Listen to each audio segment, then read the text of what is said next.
Welcome to Fox 55's Green and Gold Gridiron.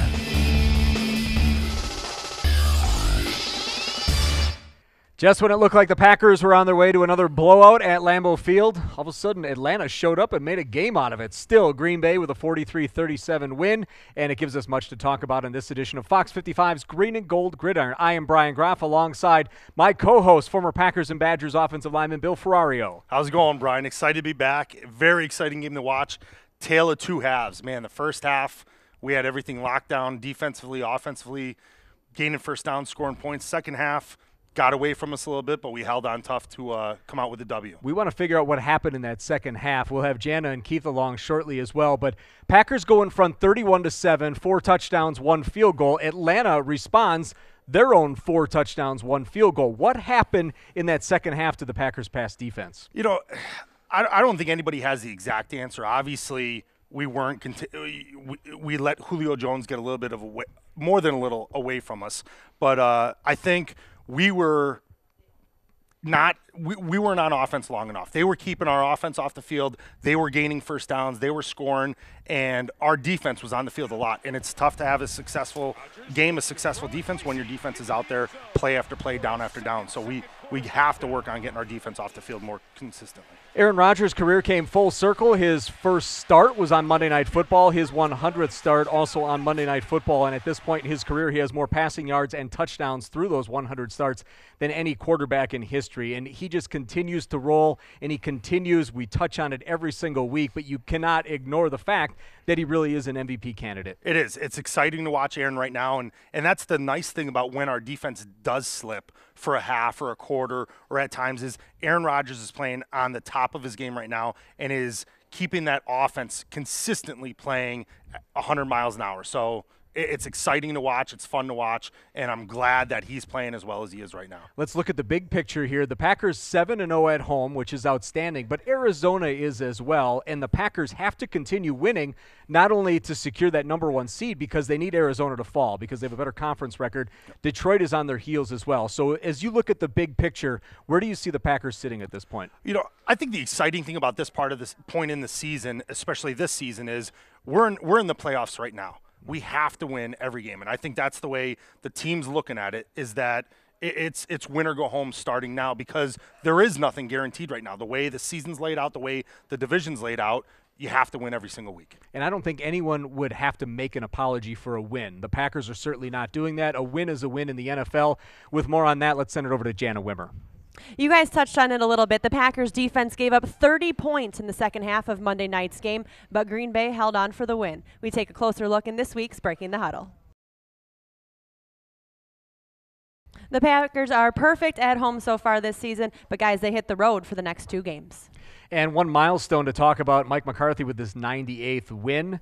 That matches Vince Lombardi. And, of course, we do need to point out that their seasons were shorter back then, but that is saying a lot for McCarthy to be matched up there with Vince. Absolutely. There's a huge difference with seasons, with the amount of games in the season, but that number of wins, it's a humongous accomplishment. And, Coach McCarthy, along with the fans, have a lot to be proud about with that number of wins. We're going to take a break. When we come back, we'll have a seat at the table right here. Jana and Keith will be along with former Packers linebacker who lives in our area. Stick around. Much more to come on Fox 55's Green and Gold Gridiron. Welcome back to Fox 55's Green and Gold Gridiron. We are at Scotty's in Schofield. I'm Brian Groff alongside Bill Ferrario. And time for us to introduce our special guest this evening. First, our analyst from PackerReport.com, Keith Rordink, with a feature this week on Aaron Rodgers. Yeah, took a break from writing about the defense for a change, but what a phenomenal season Aaron is having. And, you and Bill talked about the yards and the touchdowns, and, it's the passer rating and the interception ratio. He's playing at a level, I was reminded of the Ferris Bueller quote about sometimes you have to stop and take a look around or you're going to miss it. Aaron Rodgers is playing at a level really just unlike anything we've ever seen. This really might be as well as anyone has ever played the quarterback position, and it's fantastic to see. And which you can never do without the offensive line. Absolutely. Exactly. It all starts We got to up get front. that Just in there. making sure. Because now we're turning our attention a little bit more to the defensive side with our special guest this evening who lives in Merrill, so not too far of a drive for him to come down and visit with us. A second-round pick out of the University of Minnesota, played 3 years at linebacker for the Green Bay Packers. Please say hello to Michael Hunt. Thank you. Michael, to get into your career the way you got into Green Bay, a second-round pick, that was quite the incoming class that year. A guy named James Lofton, John Anderson, Paul Kaufman was a free agent, Mike Douglas came in. That was quite the collection of talent that came in that season. From what I heard, that was the best draft for quite a few years in that time period. Unfortunately, the way it worked out, we had a lot of injuries, and we couldn't all contribute as much as we wanted to. The one guy that stood out, of course, from that whole group was James Lofton, an unbelievable athlete. That rookie year, that 1978 season, I mean, you had David Whitehurst stepping in at quarterback. You had Turdell Middleton, right? Yes. You guys were 8-7-1. I think that was the only winning record that the Packers had in like a 17-year stretch. So it was a pretty great year to be a part of. It was a lot of fun. The one game that we had a tie that year, 8-7-1, and we were just a hair out of getting into the playoffs. Would have been a lot of fun to do that, but didn't work out. I always think it's fun and interesting to talk with former players that come from different eras. In your era, you played for head coach Bart Starr. He was also general manager as well for some of those years. What was it like playing for him? Bart was, like you said, just an excellent person, excellent coach. I could go to the sidelines. I was the defensive captain as a rookie, and I remember him chewing me out a couple different times, but Bart's way of chewing you out was a lot different than, say, for example, Vince Lombardi would be. We did have a guy on one of the coaches on our team, Hog Hanner. He did the share of chewing out. I enjoyed playing for Bart, and I understand he's having some health problems now. Wish him the best. Mike, early on in my career, I've been an offensive line throughout my whole NFL time, but early on in college, I came in as a D lineman. What do you think is the major differences between defense when you played compared to defense now? I know the Packers over the last couple of years have had some issues on the defensive side of the ball. This year it seems like they're shoring it up a little. I think the addition of Julius Peppers helped, getting some more pressure on the quarterback. But, one of my takeaways from looking at defense from a former player is guys don't tackle the way they used to. And it's a lot more, not so much leading with their head, but trying to give that shoulder instead of the old school bull in your neck, wrapping somebody up and driving legs. Do you see that as a similarity for what differences may come about with the defenses from your era to now? Well, a lot of things that we were taught when I played are now illegal. They didn't really teach you how to spear. That was not part of it. But all the way from what one of the terms would be a forearm shiver. Mm-hmm. They don't do that anymore. They use their hands a lot more, pushing. As far as tackling, you see a lot of the D-backs just go up and just hit somebody and not wrap their arms up. That's completely different than the way we were taught. But I think a lot of that has to do with the game has a lot more of a passing game now than it was back then. I think it was more of a running game in some respects than it is today. Now, Mike, you talk about the differences between when you played and now. You started 15 games as a rookie, but you only had 5 more starts throughout your career. It was cut short by head and neck injuries and specifically concussions. I guess, what do you think now with all the attention paid to concussions and the concussion protocol and all the checks they do right now? Because, I mean, back then it was just, getting your bell rung and, put you back in the game. And that's the way it worked. I think it was the third game, my third season. We were playing in Cincinnati. I had just a tremendous hit. There was a fullback there by the name of Pete Johnson. We went in just like a couple of rams like that together. We were both on the ground for a while. I was on the ground longer than he was, unfortunately. That was the start of it. I'm glad to see that they're paying a lot more attention to that now. They're making you come out and staying out for a while.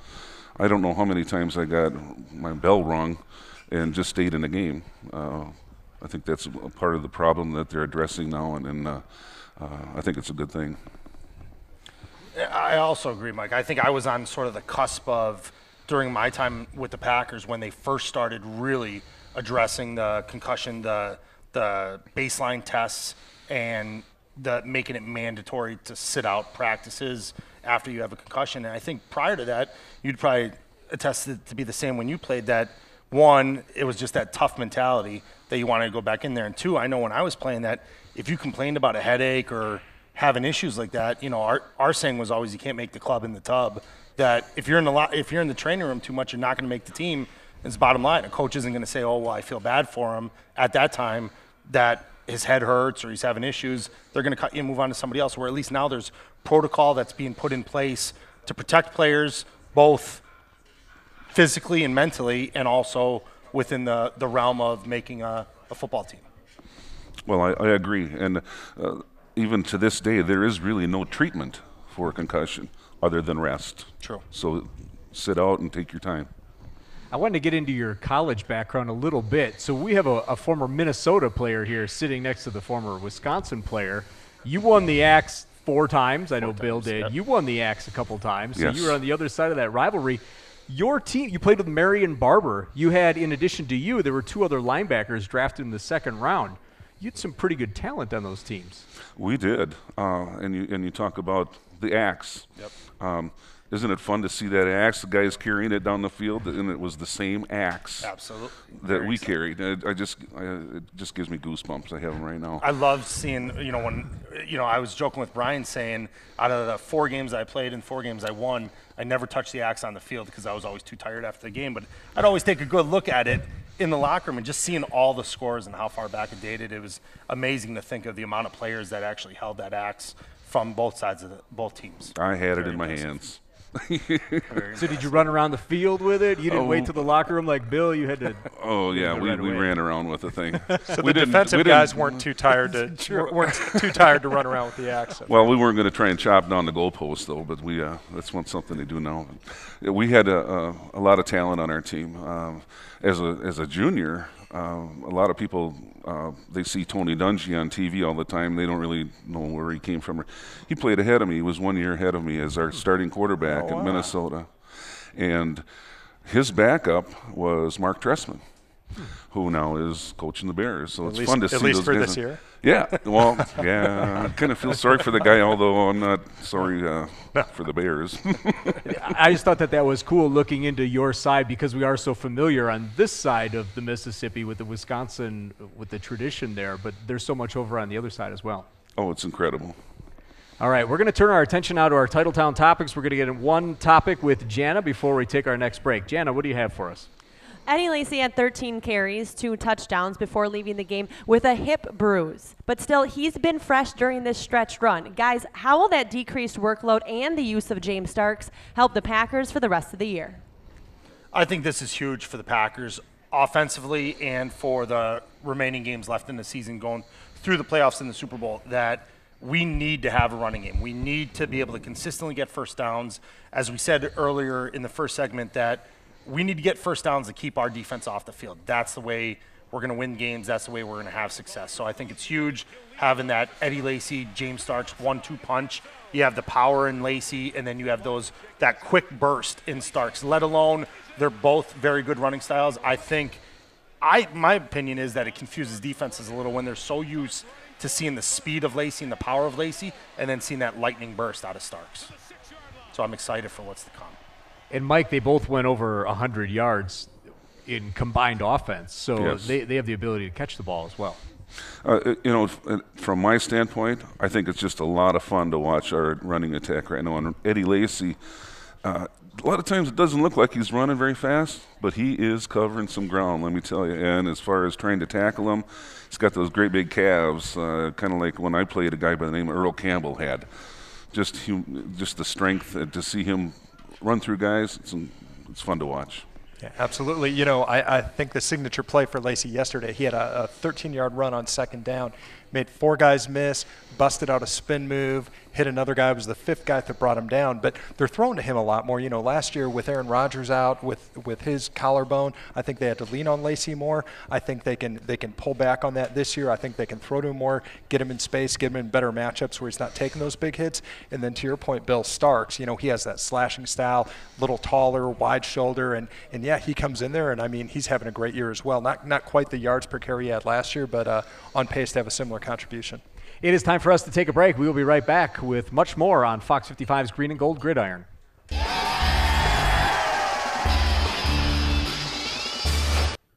Welcome back to Green and Gold Gridiron. We are at Scotty's in Schofield. Brian, Keith, Mike, and Bill have discussed topic 1. It's time for topics 2 and 3. Green Bay travels to Buffalo this weekend. The Bills' defense forced 3 turnovers and held Peyton Manning without a touchdown pass. Guys, what can the Packers' offense expect this Sunday? I think that we have to stick with what we're good at. We've been very effective in certain aspects. Now we're getting, we've got a running game, we've got a passing game. We haven't had much of a problem with fumbles. If we just do what we're good at, we're going to be just fine. You know, this is a really, really good Bills defense. I think they lead the league with 48 sacks. You've got Mario Williams, a defensive end, that's got 12. You have Marcel Darius with 10 as a defensive tackle. They're tied for second in the league with 17 interceptions, one ahead of the Packers. So, I mean, this is a really dangerous defense. You know, they got the big win over the Patriots at home. You know, they got the win over the Falcons at home. You need to make sure you don't go on the road and stub your toe against a defense that's shown it can play really well against an elite quarterback. And I know we joke about it a lot, talking about the O-line, but I'm going to come back to and say, you know, this is a road game where everybody has to play well, but especially that offensive line. The offensive line is going to establish the run game. The offensive line is going to give Aaron Rodgers time in the pocket to find that open receiver. And as we've been saying all show, we got to just be able to stay on the field on offense. Keep getting the first downs, keep our defense off the field, and just keep improving on red zone efficiency, scoring touchdowns, not field goals, not coming off the field without points, and I think we're going to come out successful. And the Packers will be ready for that Buffalo weather as well. And keep in mind that the Broncos did still win that game. So even though the Bills did that, Kyle Orton had a team record for passing attempts. Denver won that game. Topic 3. Thanks to Atlanta's loss, a team with a non-winning record will win the NFC South and host a playoff game. Guys, does this current system need an overhaul? You know, I don't know. I think no matter what your record is, you're going to have divisions that are up and down from one year to the next. If you win your division, absolutely you need to make the playoffs. Should you have a home playoff game?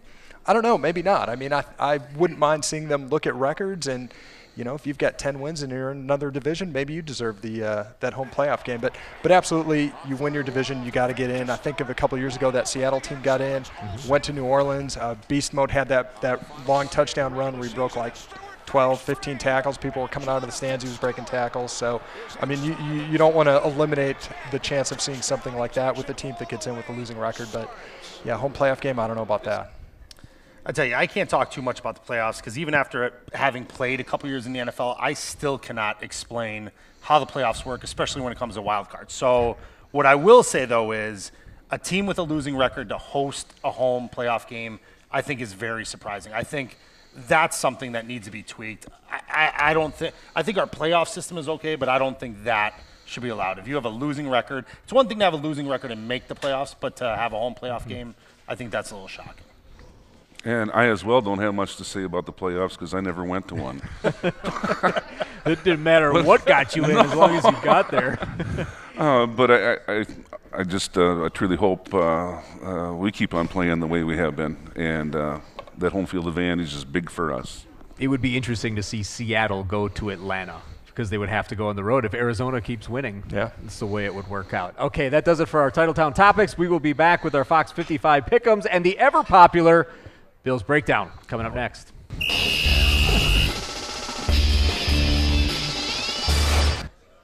10 out of 10 football experts say they enjoy Bills Breakdown. So let's do another one. It's an Aaron Rodgers, Jordy Nelson connection. We haven't seen enough of this year. In fact, they struck again. It was a very good time in the game because Atlanta had just gotten within 10 points. It was a key point in the game.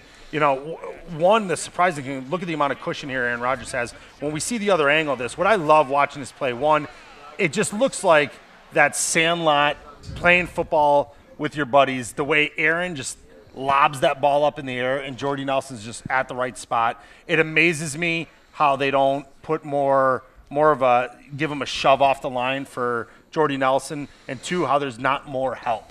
It's actually the corner of the safety from the other side of the field that takes a poor angle and gets over there late to come and try and help on this play. But excellent throw, excellent catch. As always, phenomenal protection by the 5 offensive linemen up front. But look at Aaron just chucking that ball, and Jordy's at the right spot. There's nobody there to help out, and another touchdown for Aaron Rodgers to Jordy Nelson. So Mike, as a defender, how do you defend a guy like Jordy Nelson? I'd back up about 10 yards further to start with. But Jordy is very deceptive in his running. He doesn't look like he's running so fast, but he is really covering some ground. It's just fun to watch him. And he's tied for the NFL lead with 12 touchdown catches. That's Bill's breakdown. We turn our attention now to our Fox 55 pick'ems. And we had a couple of us that went 4-0 last week, and Brian, I think we're tied at the top right now. So The Bears did me in. yeah, they did. Sorry about that. Not going with Chicago again. Shouldn't. Giving that away. You really shouldn't. Yeah. First up, we have the Vikings at the Lions, and I am trying to win over the hearts of Packers fans, and I'm going with the Shocking. Vikings to beat the Lions. I'm going to go Lions. You know, I picked the Vikings a couple don't weeks. I want got to them go win, but Lions. they're gonna win. Next up, Saints at Bears. I'm going to go with the Saints on this one. Brian? Not going Bears again. I don't understand why the Saints are so bad. I keep picking them. 49ers at Seahawks. This game is at 3:35 right here on Fox 55, and I'm going to go Seahawks. I We'll hate just set picking 49. Seattle, and I keep looking at everyone else. We're going to be Like, there's not going to be a lot of don't movement cheat here. off my pick. I have to cheat. I always have to go before you. Seattle. I just want a Badger to throw a touchdown pass. So There you go. it's the one way I can be able to see it happen. And last but Ouch. not least, Keith, who Can are I- you taking can I hold on mine this up one? first? Should you go first? Are you sure? Yes, I'm He might sure. switch it now. I know. Be careful. He likes to pick the other team sometimes. Come Keith on. is the only one Once. who has the other team's logo on the other side. Go Pack, go. There we go. There are our picks for this week. We want to thank our special guest, Mike Hunt. Thank you so much for joining us. Thank you. Glad you could be with us. It was Glad fun to be talking here. with you. For all of us here on the crew at Fox 55, thanks for watching. We'll see you again next week.